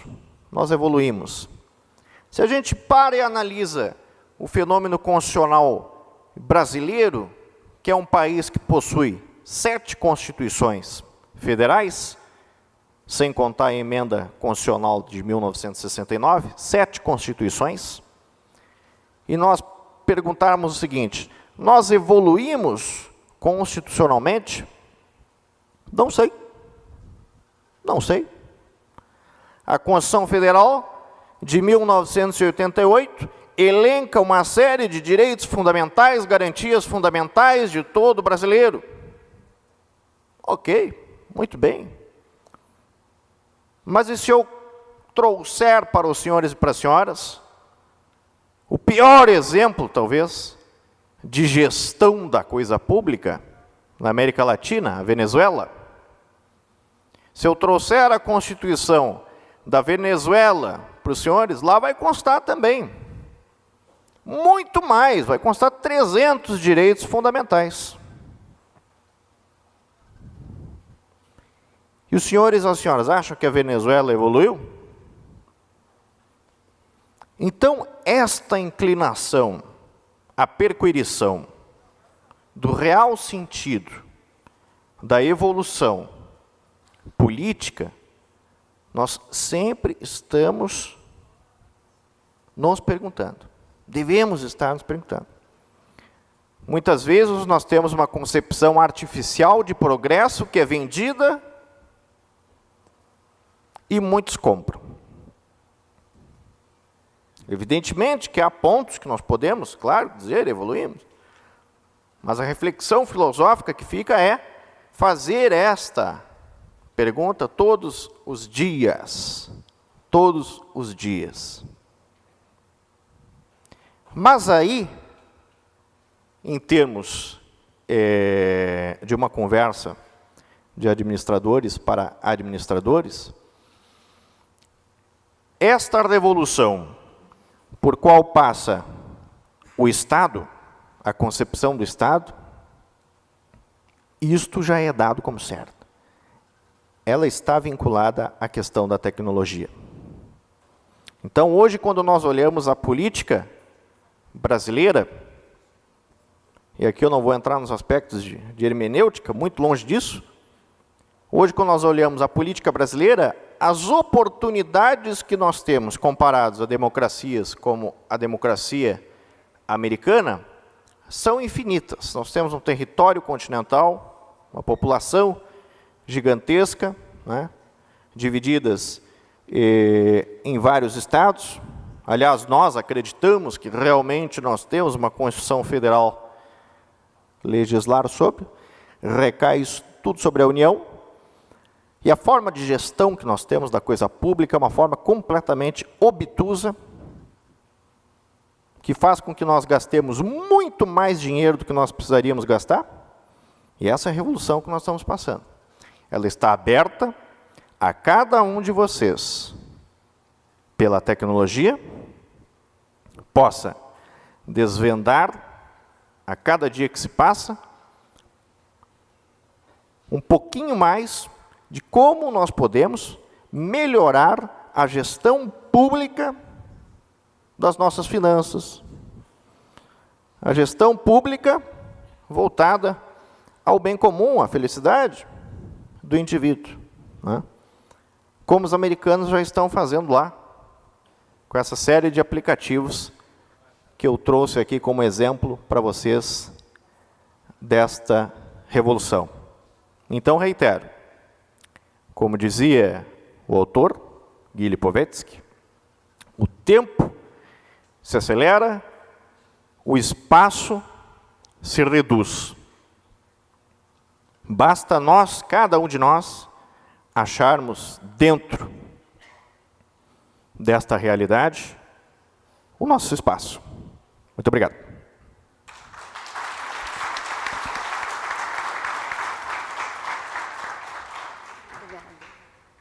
Obrigada, administrador César. O conselho foi um pouquinho provocado, eu vou te falar, então, um segundo aqui, antes de ir para as perguntas, que nós já temos 6 perguntas aqui. O ciclo de debate em administração desse ano teve como tema empreendedorismo e startup.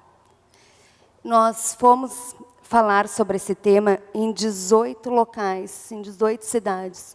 90% dentro de universidades, né? Porque a gente acredita que lá os alunos vão ter os novos desafios pela frente e uma das formas deles encararem realmente são com as startups. Amanhã teremos também essa discussão aqui dentro do FIA.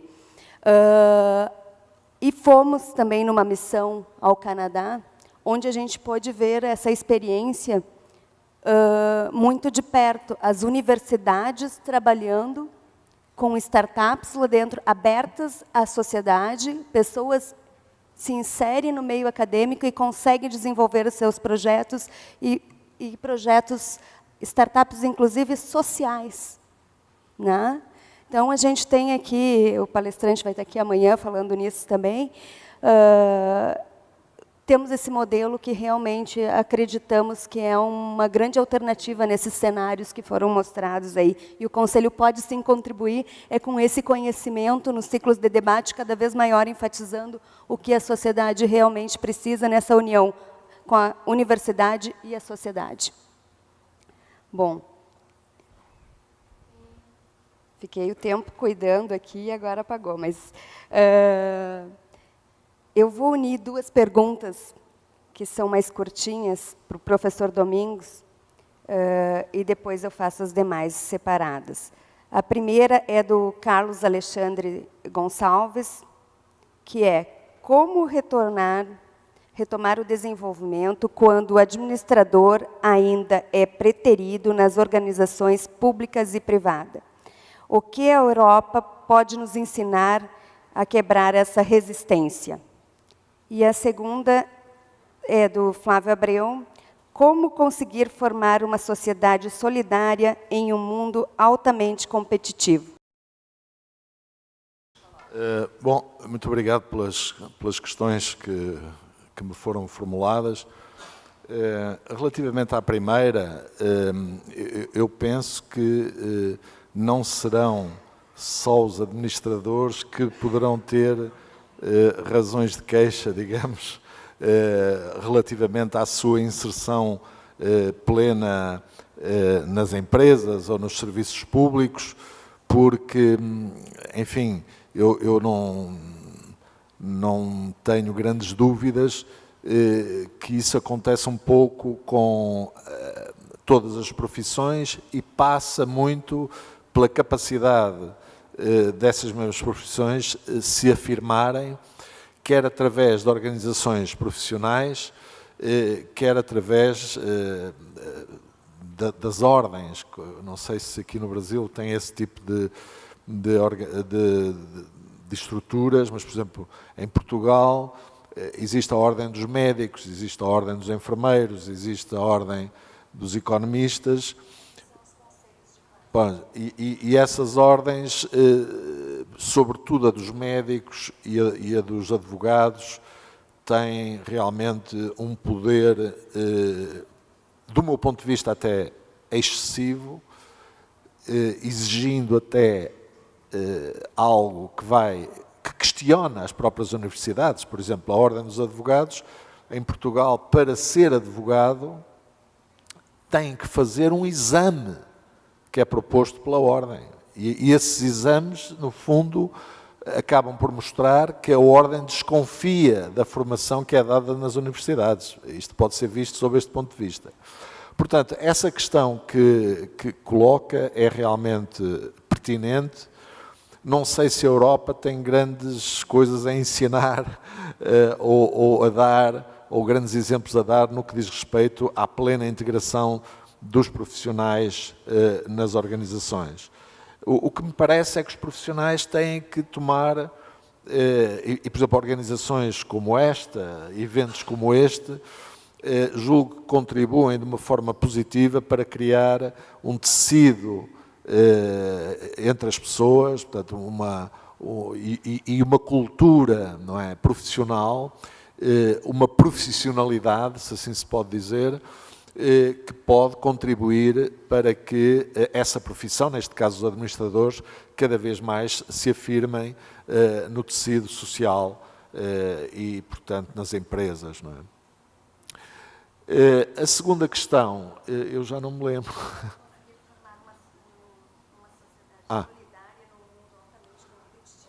Bom, claro que é uma pergunta muitíssimo bem feita, não é?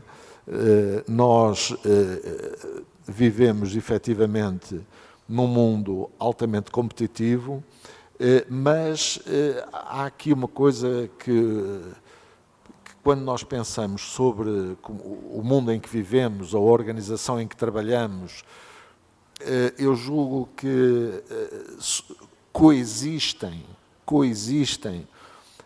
diferentes perspectivas, diferentes ideias, algumas delas completamente opostas umas às outras, e não há, digamos assim, uma incompatibilidade. Quer dizer, eu penso que o mundo, eu não sei se nós vamos ter sempre este mundo competitivo. Eu tenho muita dificuldade em perceber esta questão do crescimento. Eu não sei se é infinito o crescimento, ou nós vamos crescer até quando, não é? Nós temos que crescer, mas quer dizer, onde é que isto vai parar? Eu não consigo, eu não tenho racionalidade, pessoalmente, para atingir isso. Quer dizer, nós temos que crescer, estamos a crescer pouco, não é? Estamos a crescer só a 2%, temos que crescer a 3%, temos que não sei o quê, quer dizer, onde é que isto vai parar? Não sei muito bem. Tenho dificuldade, nunca ninguém, e que tenho amigos economistas e que trabalham nesse mundo, nunca ninguém me foi capaz de explicar onde é que isto vai parar e, portanto, se é este o percurso que o mundo vai seguir. Eu tenho alguma esperança, sou sempre mais do lado do meio copo, quer dizer, vejo mais o meio copo cheio do que o meio copo vazio, acredito na capacidade e na inteligência dos seres humanos para lidarem com esse absurdo, do meu ponto de vista, com todo o respeito para todas as opiniões, naturalmente. Acho que é um absurdo, está-se a exigir esse crescimento, se não se cresce, lá vem isto, lá vem aquilo. Portanto, a economia e os pensadores, e sobretudo os filósofos, eu espero que nos ajudem, sobretudo os filósofos, a encontrar outras formas de estar no mundo, outras formas de encararmos o bem-estar, que não passe necessariamente por uma competitividade. Eu não tenho nada contra a competitividade, o que me incomoda pessoalmente é quando essa competitividade põe em causa os valores éticos e morais mais profundos de uma sociedade que seja solidária. E, portanto, para responder, enfim, tentar responder à sua complexa questão, eu diria que uma coisa não é incompatível com a outra. Quer dizer, nós podemos viver numa sociedade competitiva e lutar para ser solidários. Eu posso ser solidário no meu bairro, no meu prédio, na minha escola, na minha empresa, posso ser solidário com os outros e posso ser empático com o sofrimento dos outros ou com os sucessos dos outros, não é? Ao meu pequeno nível, ao nível micro, não é? Apesar de vivermos numa sociedade que é competitiva, quer dizer, porque apesar de vivermos numa sociedade que é competitiva, a verdade é que todos os dias, felizmente, nós temos oportunidade para assistir a grandes atos de solidariedade e de empatia por parte dos seres humanos. Portanto, os seres humanos são capazes de fazer isso e eu acredito que a tal formação, a formação que nós temos que fazer e que temos que apostar, porque a verdade é que temos aí um problema político sério, não é? Politicamente, essa questão não está longe de estar resolvida, porque não é valorizada. Veja-se a maneira como é que os professores são tratados em muitos países do mundo. Veja-se a maneira como é que os professores são tratados na Suécia. Como é que os professores são tratados na Finlândia. Estou a falar de professores de qualquer nível de ensino. Como é que são tratados no Japão, em que um professor ganha tanto ou mais do que um engenheiro. Como é que são recrutados os professores nos países mais desenvolvidos, não é? E, portanto, essa questão da solidariedade e de termos uma sociedade cada vez mais solidária, mais empática e mais humanizada, passa necessariamente, do meu ponto de vista, não só, mas passa também pelo investimento que é feito, investimento a sério, que é ou não feito na educação e na formação. Agora uma do conselheiro Mauro Crois. A inclusão, equidade e igualdade não é uma utopia face à lógica leonina e desumana do capitalismo mundial e à lógica perversa das organizações globais e, consequentemente, enfraquecimento econômico e político da soberania das nações e da formulação de políticas públicas adequadas às necessidades sociais. Também.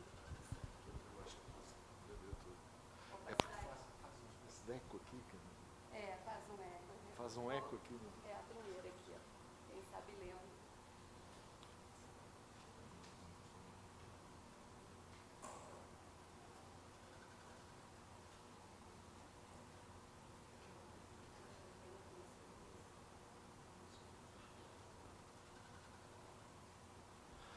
Bom, eu penso que, muito obrigado também pela questão, mas a resposta, enfim, o ensaio de resposta que poderei dar a uma questão desta natureza pode ser a dois níveis, não é? Um é aquele que eu referi anteriormente, quer dizer, nós evidentemente que vivemos num mundo que por natureza tem contradições, quer dizer, as sociedades, o mundo social é um mundo contraditório, não é? Quer dizer, nós vivemos, enfim, com essas contradições desde sempre, não é?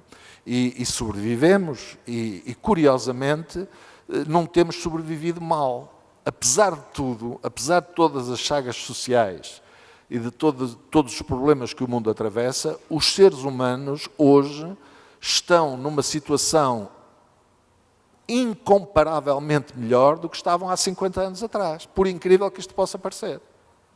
Não é? Quer dizer, os indicadores da Organização Mundial de Saúde e das grandes organizações mundiais, não é, mostram claramente que hoje, apesar das misérias que existem neste mundo, morre-se menos de fome, que hoje há mais saúde, hoje há mais crianças a ser vacinadas. Portanto, há todo um conjunto de, apesar de tudo, apesar das chagas que todos podemos apontar, e dos problemas, e das ameaças, e do terrorismo, e do capitalismo mais selvagem que possa existir neste país ou naquele, a verdade é que a humanidade, no global, tem progredido. Portanto, este é um plano em que nós podemos pôr, enfim, as coisas, é que as contradições existem, mas a educação também existe. E também existem líderes de grande craveira, de grande desenvolvimento moral. Nós continuamos a ter líderes, como o Nelson Mandela é um exemplo importante, o Gandhi foi outro exemplo muito importante de homens de grande desenvolvimento moral.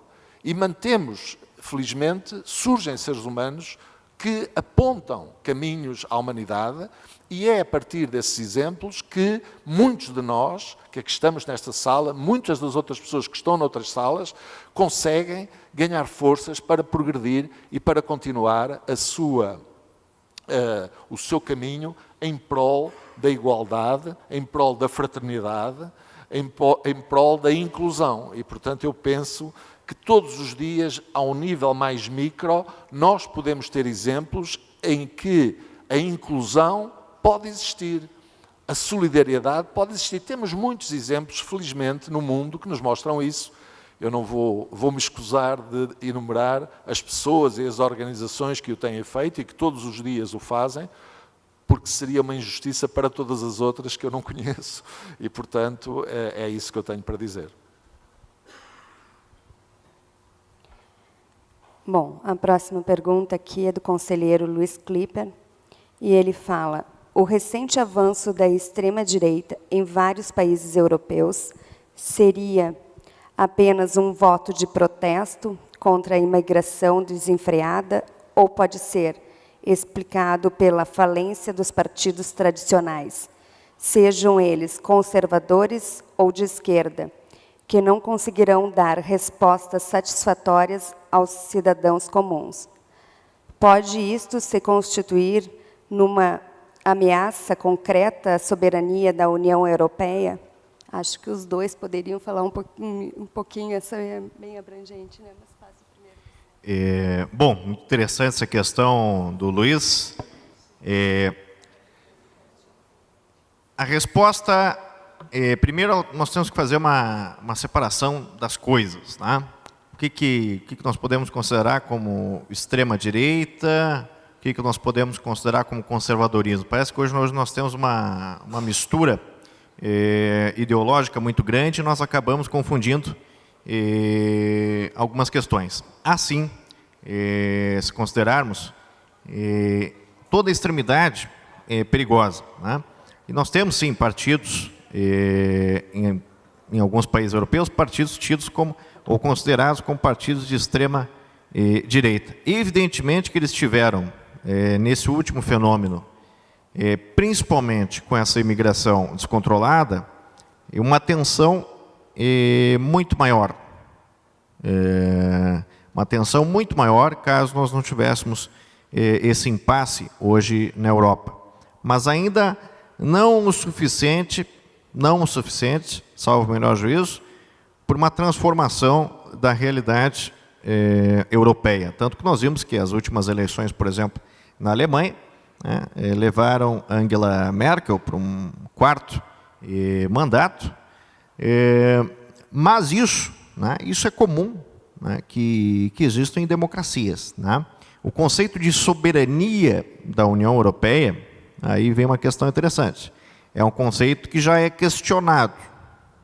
Até que ponto a União Europeia possui de fato uma soberania? O Reino Unido parecia já também incomodado com esse tipo de soberania e queria e quer exercer a sua própria soberania. Pelo menos foi esse o desiderato dos ingleses. Duvidosos dessa soberania relativa que a União Europeia possui, e os perigos que ela pode representar para as ameaças do momento, que são ameaças reais e ameaças extremamente perigosas, será que não é o momento de eu reforçar a minha soberania como Estado nacional? Claro que isso difere em muito dos movimentos independentistas ou movimentos separatistas, como nós estamos observando hoje na Catalunha, que são movimentos que, apesar de suas características, se a gente for considerar o caso catalão, não possuem guarida, nem da própria Constituição de 78, Constituição Espanhola, que fala que o território espanhol é indivisível. Então, os países, de fato, estão preocupados com sua soberania. E esses movimentos, inclusive, alguns movimentos tidos como de extrema-direita, acabam ameaçando essa própria soberania. Então, nós temos aqui um dilema, mas muito interessante e pertinente a pergunta do Luiz.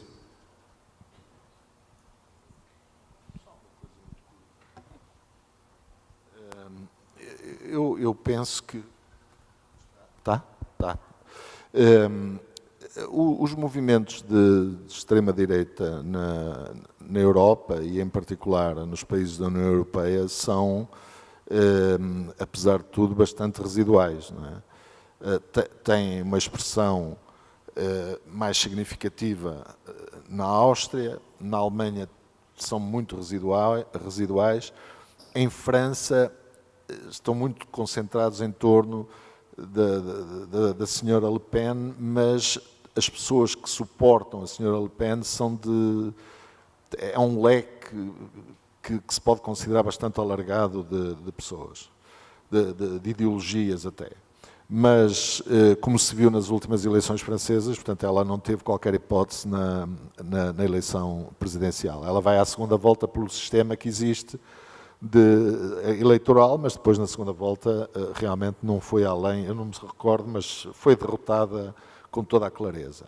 É evidente que o surgimento destes movimentos, ou um certo fortalecimento, mais na Áustria, desses movimentos de extrema-direita, não surgem muito como consequência do pavor ou do medo que eles próprios procuram incutir junto das populações, por um lado, por causa da imigração, do surto migratório que assolou a Europa nestes últimos anos, mas também pelo dia-a-dia. Quer dizer, as pessoas realmente, hoje, na própria Alemanha, ainda há dias estive lá, e realmente nota-se, não é? Nota-se.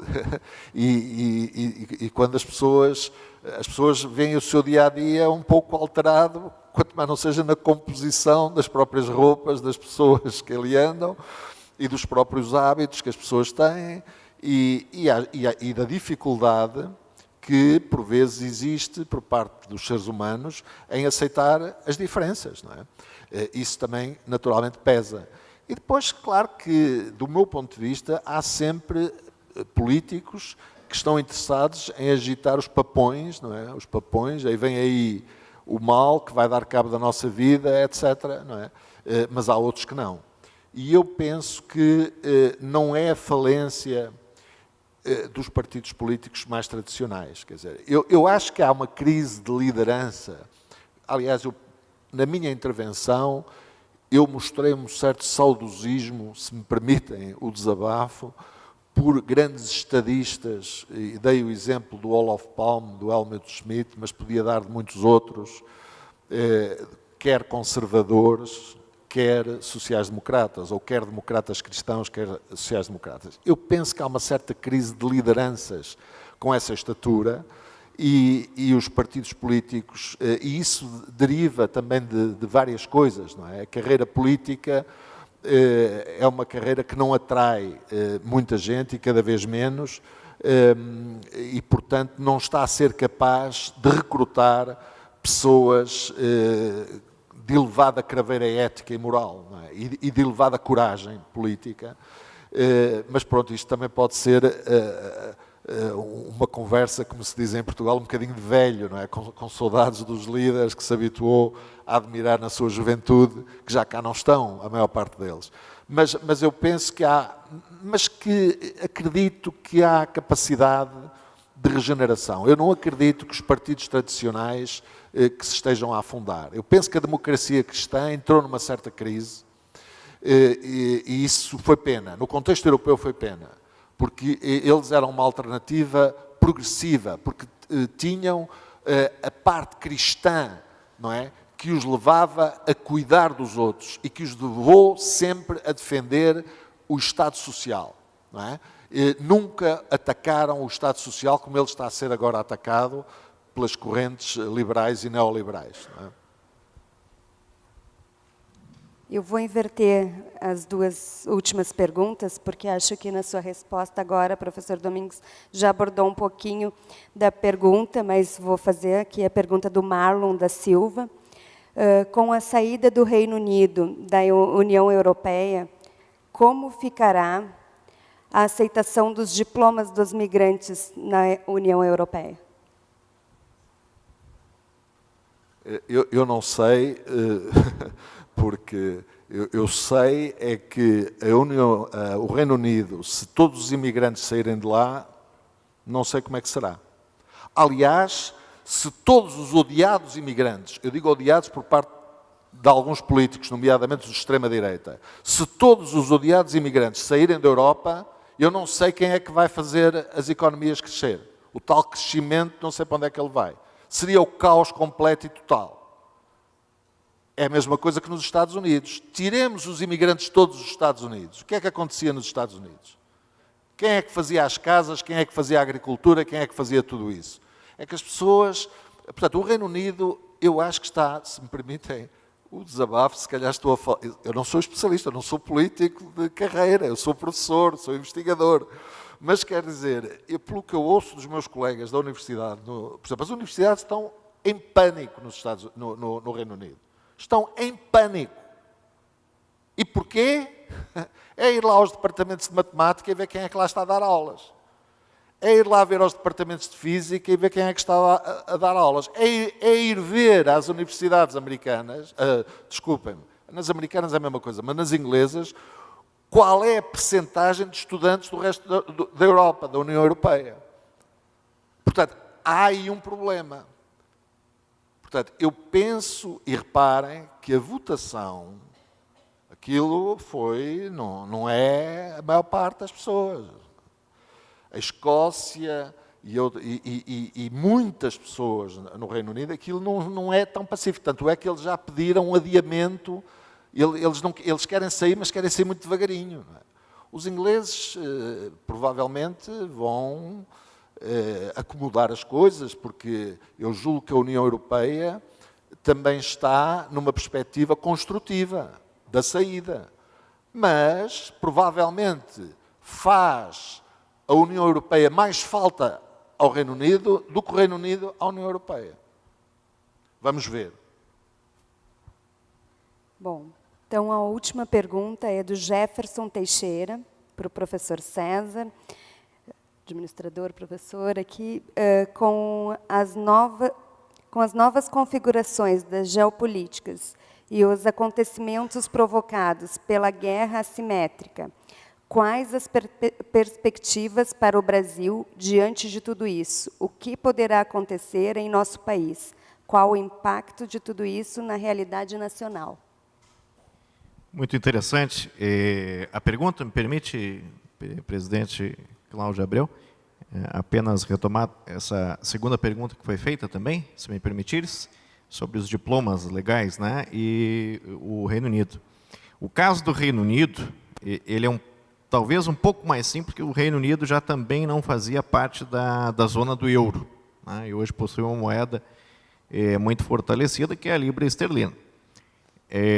Mas os diplomas, eles não se perdem na medida em que é um Estado soberano nacional e para o direito internacional público, né, e isso é o que basta para o reconhecimento internacional. Os novos acordos bilaterais com outros Estados, né, são aspectos comerciais, mas os diplomas legais atinentes ao direito internacional público não seriam feridos porque o Reino Unido já possui reconhecimento internacional de todos os países, praticamente, do mundo, né? Muito diferente de movimentos que nós vemos, por exemplo, inclusive aqui no sul do Brasil. Esse dia eu estava numa rádio falando com um presidente de um desses movimentos que quer separar o sul do Brasil, né? Eu perguntei, mas isso é um problema, porque você separa o sul do Brasil, amanhã nenhum sul brasileiro pode viajar mais, que eles perdem a cidadania brasileira. Até ser reconhecido por algum outro país, vai demorar quanto tempo? Evidente que, a par das questões flagrantemente ilegais de uma separação desse tipo, não? Apenas para fazer um adendo a essa questão dos diplomas legais do Reino Unido. A segunda questão toca no aspecto do Brasil, né? É o quê? É o Brasil. O grande objetivo desses movimentos terroristas é atingir alvos internacionais, ou digamos assim, internacionalizados, é atingir a cultura judaico-cristã, e essa cultura nós temos aí, como melhor referência, talvez, hoje na Europa, na França. Não é à toa que nós tivemos lá um dos atos terroristas, de um terrorista entrando numa igreja na França e degolando um padre. Aquele foi um sinal claro, né, de que é um movimento contrário à cultura judaico-cristã. Nós sabemos que a igreja é a mãe a França é a mãe tida como a mãe da igreja. Então é lá que eles vão mirar, né? Não é no Brasil, que infelizmente hoje ainda tem uma participação de 1% talvez na corrente de comércio, os fluxos globais, né? E não tem, digamos assim, esse espelho de uma cultura formada milenarmente a ser atacado. Claro que nós temos uma miscelânea de culturas que são evidentemente importantes, mas não para o ataque direto desses grupos terroristas, que visam algo completamente diferente.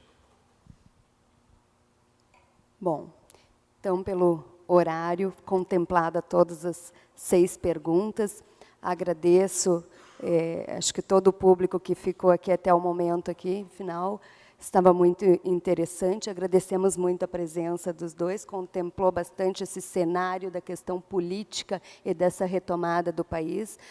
Agradecemos a todos e acho que convido a todos a uma salva de palmas enquanto eu entrego uns mimos aqui para eles.